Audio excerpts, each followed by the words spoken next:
Bom dia, hoje é um dia especial, a gente está com um guia, um cara fantástico, um chinês super inteligente, articulado, conhece a história inteira da China e ele está levando a gente para conhecer aqui a Praça da Paz Celestial e principalmente a Cidade Proibida que está lá atrás. Ele estava dizendo que dia 1 de outubro de 49 foi o dia que 1 milhão de pessoas vieram aqui e celebraram o momento em que surge a República Popular da China, né? Com Mao Tse-tung. Falou também do terceiro imperador da era Ming, no comecinho do século XV, que construiu tudo isso, essa praça, a Cidade Proibida e assim por diante, que foi um dos imperadores mais importantes da China. Falou também muito de quanto a China evoluiu nos últimos 40 anos. Ele falou, se você viesse para cá nos anos 70, você estaria indo para um lugar igualzinho à Coreia do Norte hoje, mas que nos últimos 40 anos uma evolução absurda que qualquer outro lugar demoraria séculos, aqui aconteceu em 40 anos. Em relação aqui ao local que a gente vai visitar hoje, ele estava dizendo que essa aqui é a capital da China, foi o terceiro imperador da dinastia Ming que trouxe a capital para cá, do sul para cá. Aqui na época era o norte da China e era o local perfeito para se proteger da invasão das tribos nômades dos mongóis. E então aqui é um local que está muito protegido pela muralha, né? E esse terceiro imperador Ming trouxe para cá a capital.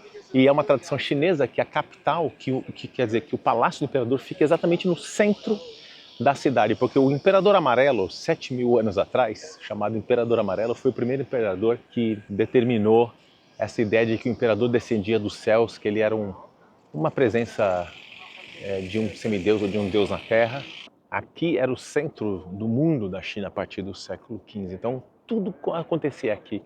Os encontros políticos importantes, é daqui que saíam os batalhões para as lutas e depois voltavam e festejavam aqui com o povo, nessa grande praça, que já tem 500 anos. Então, por isso que o Chairman Mao Tse-tung escolheu esse lugar para ser o local da fundação da República da China. Esse é o portão da Paz Celestial.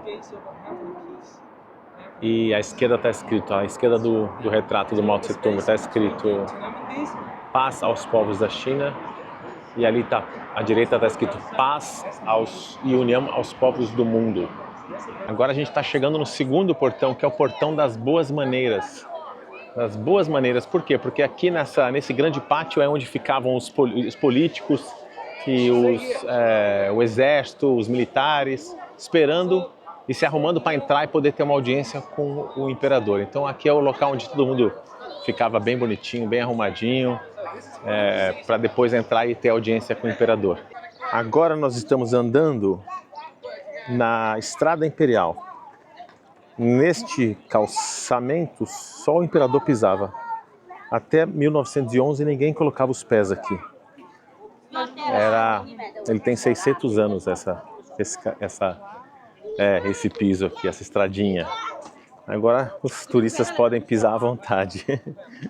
Mas até 1911, lá quando foi a Revolução Democrática, o fim do Império, da última dinastia, ninguém punha o pé aqui, só o imperador. Entrando agora finalmente na Cidade Proibida, por esse portão, por esse daqui entrava só o imperador, ninguém podia passar por esse daqui. Por esse outro aqui passava a família real, por aquele os militares de alto escalão. E pelos outros portões ali para a esquerda, as entradas menores, para a esquerda e direita, entrava o resto da galera.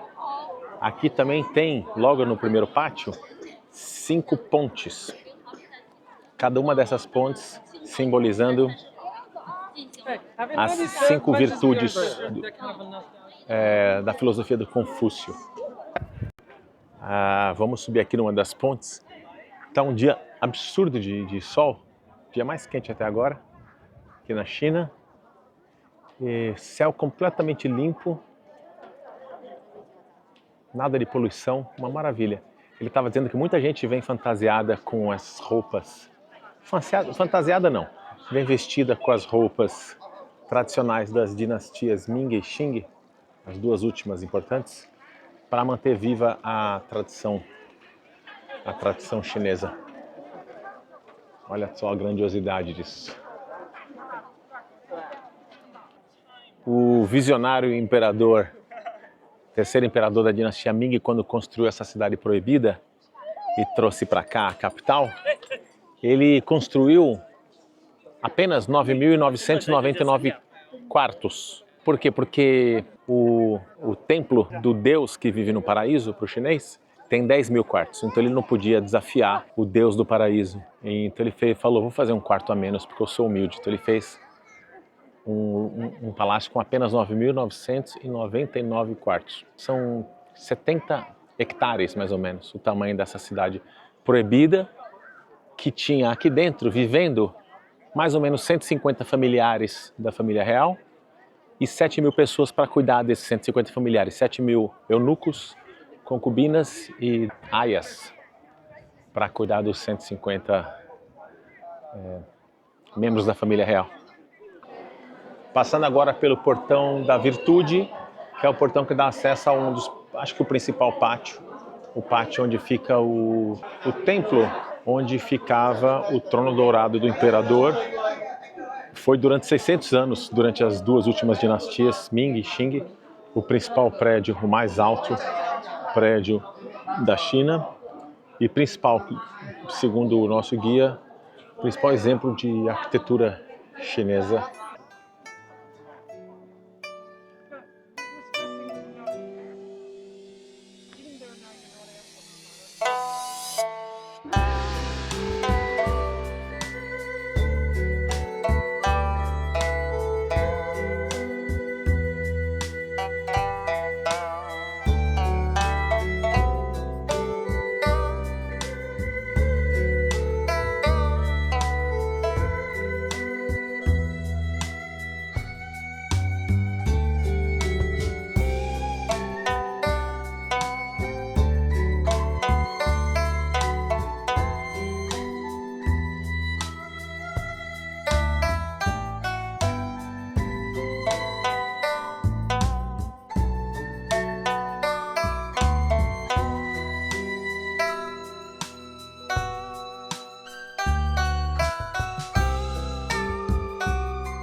Estamos entrando agora no jardim do quinto imperador da dinastia Ming. Ele reinou por 60 anos, de 1720 até 1780, eu acho. E ele ia bater o recorde do avô, porque o avô reinou por 61 anos. Mas aí ele abdicou do trono para não desonrar o avô e passou o trono para o filho.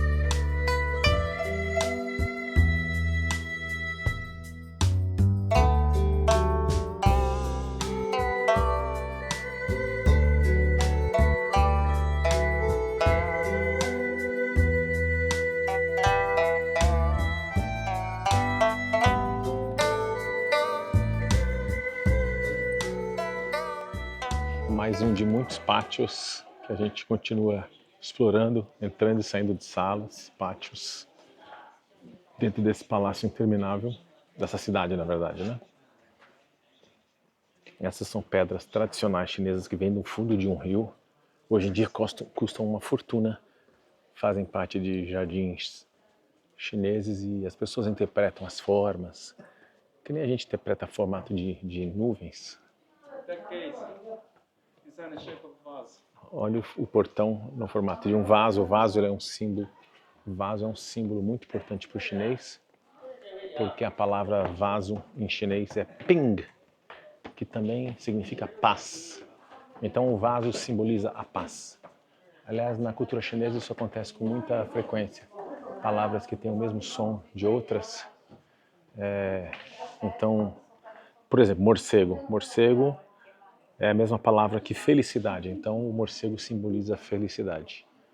No caso do vaso, ele simboliza a paz, por isso que a gente vê tantos vasos por aí, mulheres usando pingentes em formas de vaso e assim por diante. E a gente continua andando aqui por dentro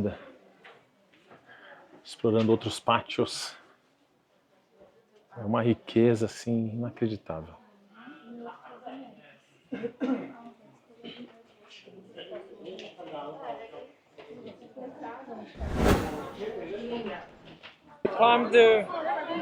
Saindo finalmente aqui da cidade, a gente está saindo pelo que foi antigamente a entrada da cidade. Na verdade, a entrada do museu. Quando caiu o Império, em 1911, com a Revolução, em vez de cortar a cabeça do imperador e da família, eles deixaram que a família vivesse aqui nos fundos da cidade por 14 anos, até que em 1925 eles foram expulsos por um general. Chega, vão embora da cidade. E aí ele abriu essa cidade proibida como museu. Então aquelas letras que a gente vê escritas ali dizem Museu do Antigo Palácio, e aquilo é de 1925, quando isso foi aberto à visitação pública, se transformou oficialmente no museu. Ano que vem esse museu vai completar então 100 anos.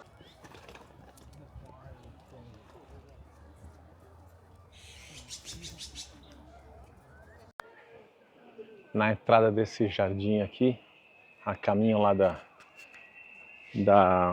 do morro, que se chama Morro da Perspectiva, tem uma exibição de flor ali, porque todo mundo fica fotografando, diz que é a flor nacional.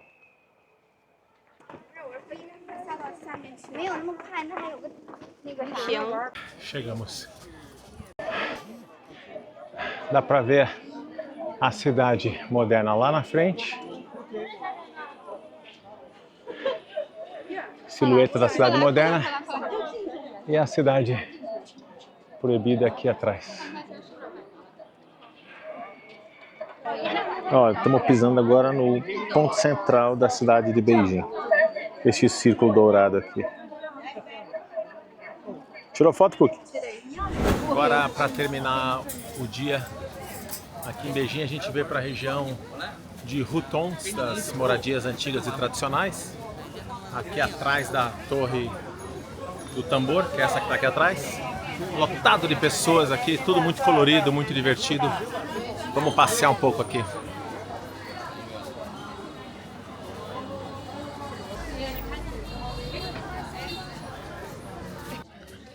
Sim. Agora entrando na parte mais tradicional mesmo de Hutong. São moradias antigas com banheiros. Ó, ali é tudo entrada de casa, né? Banheiros públicos, as casas não têm banheiro.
Elas querem experimentar uma comida que é, pelo que a Carol traduziu, é carne de carneiro, é isso? É fino, não grosso.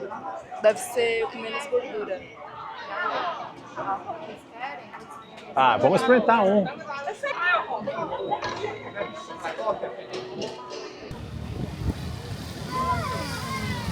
Muito bom. Nosso último dia em Beijing. E a gente vai se despedindo. Amanhã cedo a gente pega o trem para Xi'an, um trem bala. E aí vamos conhecer a cidade de Xi'an, terceira cidade do Triângulo Dourado. Vamos ver se a gente conhece os guerreiros de terracota, enquanto a gente caminha aqui pelos bairros populares de Beijing. Então, amanhã as aventuras continuam em Xi'an. Até lá, tchau!